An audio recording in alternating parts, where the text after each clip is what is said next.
السلام علیکم بہنوں اور بھائیوں، میں ہوں محمد شافع اور آپ سن رہے ہیں آواز کی داستان۔ اس پروگرام میں ہم نے ان آواز کا ذکر کرتے ہیں جنہوں نے اپنی صلاحیت اور انداز سے لوگوں کے دلوں میں ہمیشہ کے لیے جگہ بنا لی۔ پچھلے ایپیسوڈ میں ہم نے ایک ایسی آواز کا ذکر کیا تھا جس نے تاریخ کے اہم لمحوں کو دنیا تک پہنچایا، لیکن آج ہم بات کریں گے ایک ایسی آواز کی جس نے صرف خبریں نہیں سنائی بلکہ لوگوں کے دلوں میں محبت، اپنائیت اور دوستی کا احساس بھی پیدا کیا۔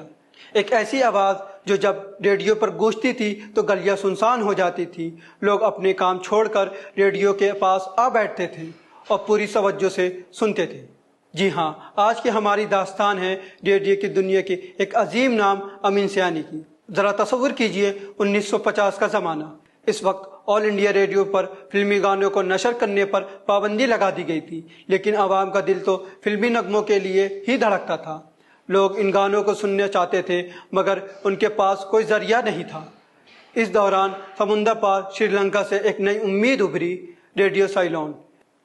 یہی وہ پلیٹ فارم تھا جہاں سے ایک نوجوان کی منفرد اور دلکش آواز سنائی دی۔ نمستے بہنوں اور بھائیوں، میں آپ کا دوست امین سیانی بول رہا ہوں۔ یہ صرف ایک جملہ نہیں تھا بلکہ ایک ایسے پروگرام کی شروعات تھی جو آنے والے کئی برسوں تک لوگوں کے دلوں پر راج کیا۔ یہ پروگرام تھا بینا کا گیت مالا۔ اس پروگرام نے ریڈیو کی دنیا میں ایک نیا انقلاب پیدا کر دیا۔ اس سے پہلے ریڈیو پر بات کرنے کا انداز بہت سنجیدہ اور رسمی ہوتا تھا، لیکن امین سیانی نے اسے بدل کر رکھ دیا۔ ان کا انداز نہایت سادہ، دوستانہ اور دل کو چھو لینے والا تھا۔ ایسا محسوس ہوتا تھا جیسے وہ کسی اسٹیج سے نہیں بلکہ سیدھے سننے والے کے دل سے بات کر رہے ہوں۔ ان کا مشہور جملہ بہنوں اور بھائیوں اس قدر مقبول ہوا کہ ہر سننے والے کو لگتا تھا جیسے امین سیانی صرف اسی سے مخاطب ہیں۔ یہی اپنائیت ان کی سب سے بڑی طاقت تھی۔ بینا کا گیت مالا تقریباً 40 سال تک جاری رہا، جو اپنے آپ میں ایک حیرت انگیز ریکارڈ ہے۔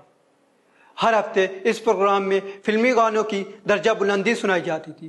پورا ملک بے صبری سے انتظار کرتا تھا کہ اس ہفتے کون سا گانا پہلے پائیدان یعنی نمبر 1 پر آئے گا۔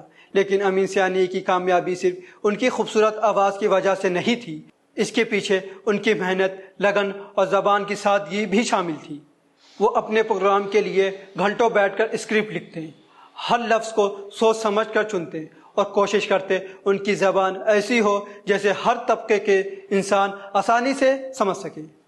انہوں نے ہمیشہ ہندوستانی زبان استعمال کی، جس میں اردو اور ہندی دونوں کی مٹھاس شامل تھی۔ یہی وجہ ہے کہ ان کا انداز ہر سننے والے کو اپنا سا لگتا تھا۔